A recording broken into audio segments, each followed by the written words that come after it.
The burble of water. I had a dream I was writing a story, but now that I'm awake, I can't remember what it was about. I guess that idea will be lost forever. However, I woke up thinking I should write something, so not everything is lost. Then I drank the waters of life, the living, breathing waters of. The water reinvigorated my being, although the temptation was to keep drinking. That would have negative consequences if I did, so I stopped. I had enough to sate my thirst, but not enough to go into overhydration. Then I looked around. Everything looked green and blue. I laid down in the sun and enjoyed the warm weather. I could hear the burble of water and chirps of birds.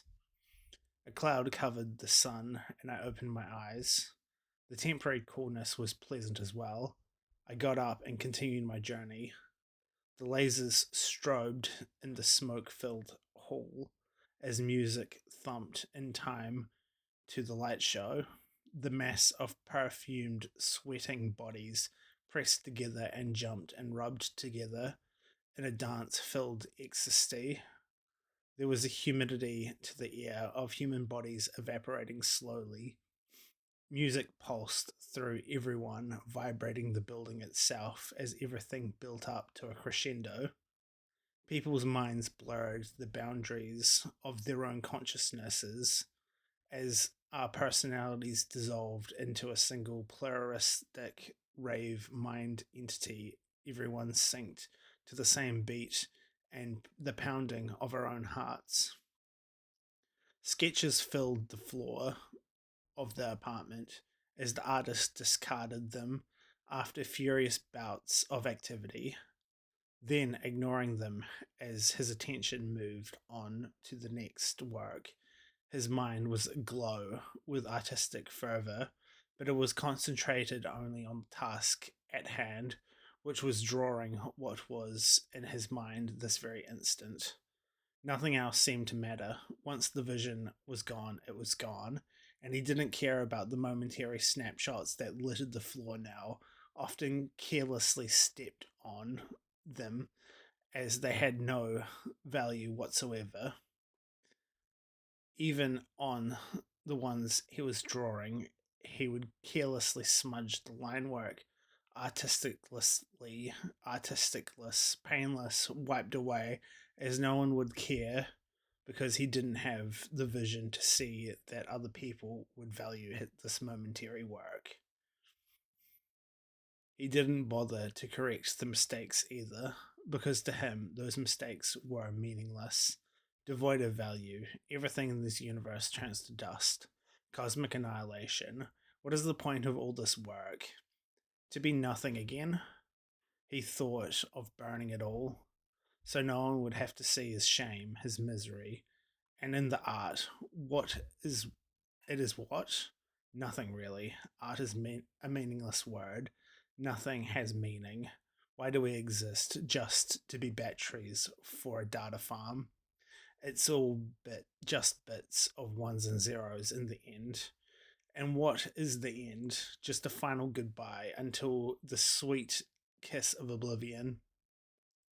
He put his hands in his head and despaired. Despair, the final terminus of emotion. The thoughts ran through his hands like through a sieve, and he couldn't see any reason why anyone would want to hear these thoughts. It is all pointless. Nothing coalesces into an infinite point that has no point because when everything is one, it is all the same and bland and boring. And why would anyone even try in the first place? We may as well just lie down and let the world pass. Let the caretakers do all the work, and I just lie down and slowly rot in bed, only leaving to relieve myself and maybe consume a little bit of food and drink because I have no choice but to, because as much as I want to disconnect my mind, I have to survive because I need to live and wake up only to sleep again, to wake up and then sleep. Maybe someone wrote about these emotions, but it wasn't me because I did nothing. No one reads these days. it is only the intelligentsia who do, those born with the silver spoon. And for me, nothing. My scraped of bright blue light as the brick that I weigh myself down with and supposedly connects me to the outside world just shows me the infinite content of nothing substantial. And then there is not art in the world, only the echoes of content made for the depressed masses like me. And there is not end to the falling in the hole as my body atrophy, and I don't even eat food that fully nourishes me, and my back hurts, and the sunlight hurts me, and I sleep too little and too much. How long have I been here? I wonder as the thoughts come confused. And then there is a red door that I pass through, and then I'm sitting on a seat, and he asks me if I know why I'm here, and I do not because I don't remember how I got here, not since passing that red door, and people are talking to me, and I talk back to them. It's all so confusing because everything is confusing these days. The world has moved on without me and has reached out because maybe there is life and maybe there is light outside the red, green, blue that makes up the oblong that has been put down and I lied down, but in a different bed with a different ceiling. And I wonder how I got here. Just as I get to sleep, I seem to wake up again. Although now it is daylight, and I wonder how much time has passed in this new room. Days, weeks, years? I don't know. But also, the other thing I don't know is how they knew where to look for me because all I was all alone in parasocial relationships, merely feeding off the energies of others, like some kind of digital vampire.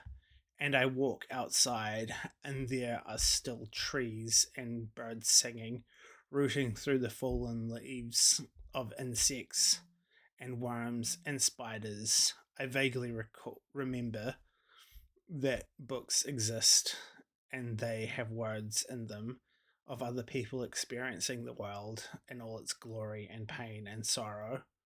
I read now and I feel better, although sometimes I feel worse too, because the world isn't so simple as to be good all the time.